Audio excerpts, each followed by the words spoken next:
Құрметті Қазақстан Республикасының премьер-министрі Абайұлы Олжас Бектінов мырзаға ашық хат. Құрметті Бектінов мырза, мен осы ашық хатымды әлеуметтік желі арқылы тек қана сізге жолдап отырмын. Бұл әлеуметтік желіде осы хатты сізге жолдауыма себеп болып отырған қазіргі пилоттық жоба болып отыр. 3 министрлік бірлесіп бірнеше айдан бері пилоттық жобаны жолға қойғалы, шеттен келетін қандастардың саны 0%-ға жетті десек артық айтқандық емес. Сол үшін сіз премьер-министр ретінде сол министрліктердің сол пилоттық жобаны жолға қойып қандастардың келуіне шетелде 42 мемлекетте тардай шашырап жүрген 7-8 миллион қазақтың жолына тосқауыл болып тұрғандығын ескерсеңіз екен. Әсіресе Қытайда тұратын 3-5 миллион қазақтың Қазақстанға келіп, осында қоныстанып біржола қалып қоюына аса ауыр кедергі болып тұр. Қытайда паспортының өзін қолына әрең алып, осында жеткен қазақ алдынан пилоттық жобаға тап болып, салындысы суға кетіп, тұмсығы тасқа тиіп, қайтадан Қытайға қайтуға мәжбүр болып жатыр. Себебі пилоттық жоба қандастар үшін аса ауыр кедергі болып жатыр. Ал басқа ұлттар үшін бұл пилоттық жобаны барлығымыз қос қолдап қолдаймыз, қуаттаймыз. Неге десең, Қазақстанға кім көрінгеннің кіріп кетуіне тосқауыл болатыны анық. Бірақ пилоттық жоба шеттен келетін қандастарға қаратылмау керек деп есептеймін. Әсіресе Қытайда тұрып жатқан 3-5 миллион қазақтан әзір 5-600 мың қазақ келді ме жоқ, оны ешкім білмейді.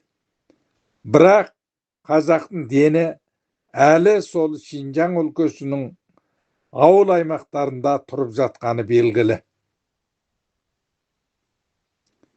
Қазіргі пилоттық жобаның кемшіл тұстарын сізге айтар болсақ, бірінші кемшілігі Қытайдан келетін қазақтар нопостан шығып келу деген талап қойылған.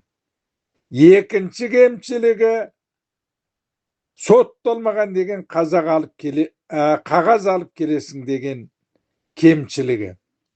Нопостан шығу деген сөз Қытай қазағының азаматтығынан шығып келу деген сөз. Ол нопостан шығу қағазын, шығу парағын Қытай өліп кетсе бермейді.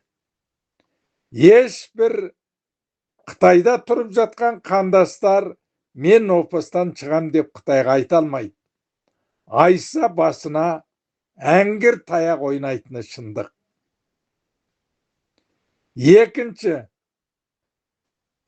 сотталмадың деген қағазды Қытай заңында ешкімге бермейді. Осы қол жетпейтін екі құжат арқылы Қытай қазақтарының Қытайдан шығуына, осында келуіне кесе көлденең болғандығы шындық. Ал пилоттық жобаның Қазақстанға келген қандастар үшін бірнеше тармақта кедергі болып жатқандығы шындық. Бірінші, 38 жастан асқан әрбір шетелде тұрып келген қандастардың қалтасында 5 миллионнан теңгесі болу керек. Мысалы, бір үйде 4 адам болса, 20 миллион теңге шотқа салыну керек. Сол шотында ол жату керек. Ал бұрын азаматтық алу 2-3 айға жетпей берілсе, қазір 5 жылда беріледі деп белгіленген. Бұл 5 жыл ішінде Қытайдан келген қазақтың паспортының уақыты бітсе, визасы бітіп кетсе, олар кімге жүгінеді? Оған кім кепілдік береді? Сонда Қытайға қайта чуырып барып, қайта келіп, мен 5 жыл азаматтық күтіп жүрмін деп жүре ала ма? Қытай оларды қайта бар қойсын паспортын жиып алып, ешкімді жібермей қояды. Оған кім кепілдік береді? Енді пилоттық жобаның қандастарға тағы да қолайсыз жағы емтихан алу, немесе тесттен өткізу. Ол тестте оның қазақ екендігі, тілінің қазақ екендігі, түрінің қазақ екендігі көрініп тұра, одан ақылға сыймайтын емтихан алу, тесттен өткізу, Қытайдан мен деп оқып, 20-30 жыл мамандық игеріп келген зиялылардың өзі өте алмайды. Ал малшы, қойшы болып, ауылда өсіп келген қазақ осы пилоттық жобаға қалай қатынасады? Өйткені олар біріншіден Қазақстан жазуын танымайды. Екіншіден Қазақстан тарихын білмейді. Осындай қиын жағдайда өзінің паспортын алып Қазақстанға әрең жеткенде алдынан осындай үлкен кедергілерді қоюымыз ақылға сыяма? Болады. Басқа ұлттар үшін пилоттық жоба табылмайтын шара болып тұр. Оны біз де қолдаймыз. Мемлекеттің, үкіметтің жүргізіп отырған бұл саясаты өте дұрыс. Өйткені басқа ұлттардың кім көрінгеннің Қазақстанға келіп азаматтық алып алуына тосқауыл болатындығы шындық. Ал атамекенге оралған қандастардың мойнынан осы пилоттық жобадағы қандастарға келгенде қолданылмауын, немесе заңға кіргізбей қандастардан бұған кірмейді деген заң тармақтарына жазып, қандастарды осы пилоттық жобадан босатып қоюыңызды шын жүректен сұранамын. Өйткені сіз 21 ғасырдың 25, 26, мүмкін 30, мүмкін 40 жылға дейін осы мемлекеттің премьер-министрі болып жүре беретін де шығарсыз. Оны біз сізді қолдаймыз. Бірақ тарихта сіз осы пилоттық жобаны қандастардың мойнынан алып тастап, Қазақстанға кедергісіз келуіне жол ашқандығыңыз тарих бетіне алтын әріппен атыңыз жазылып қалатындығына мен кепілдік беремін. Ал солтүстік өңірлерге барып қоныстану деген ол өте жақсы іс. Оған қандастар да қашпайды. Тек азаматтық алуын тездетіп, солтүстік өңірге барып, оған тіпті қаржылай көмек бермесең де, жер беріп, лайықты қоныс беріп қойсаңыз, 2-3 жыл ішінде соғазақтар өздері-ақ көтеріліп, қазақ мемлекетіне өз үлестерін қосады деп ойлаймын. Қазір 2-3 айдан бері осы пилоттық жобаның кесірінен көптеген қазақтар келген еліне қайтып кетіп жатыр. Бұлай бола берсе, қазақтардан, шеттегі 7-8 миллион қазақтан біз айырылып қаламыз. Біз өзі аз халықпыз. Аз болсақ та саз халықпыз. Қазақ халқының саны көбейіп, дүние жүзінде 9-ші орында тұратын осы бір кең байтақ жерге келіп, өсіп, өркендеуіне жол ашып берсеңіз осы қазақтардың, азаматтық алуын тездетсеңіз, түрлі кедергілерді, әсіресе пилоттық жобаны осы қазақтардың мойнынан алып тастасаңыз, пилоттық жобаның талаптары қандастардың тағдырына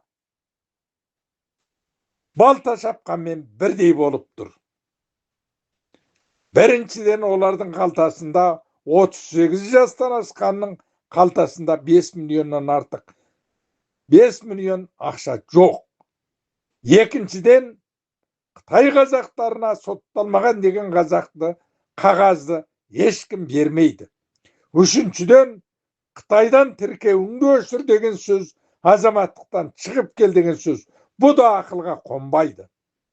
Келгеннен кейінгі Қытай төте жазу, Ахмет Байтұрсыновтың төте жазуын үйреніп келген қазақ, осы жақтың жазу, сызуын да білмей тұрып, қалай тест тапсырады? Қазақ тарихын Қытайда оқытылмайтын болғандықтан, Қазақстан тарихын о қазақтар қайдан біледі?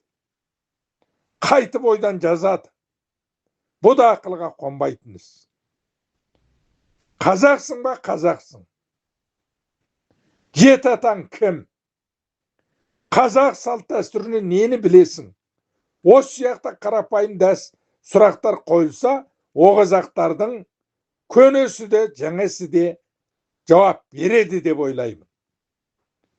Өйткені Қытай қазақтында сонау 2017 жылға дейін қазақтың салт дәстүрі, тілі, ділі сақталып келгендігі шындық. Олар ұмыта қойған да жоқ шығар. Бірақ қазір Қытайда ұлтсыздандыру саясаты жүріп жатыр. Қытайда қазақ мектептері бастауыштан тартып, орта мектепке дейін жойылғанына 20 жылдың жүзі болып десек артық айтқандық емес.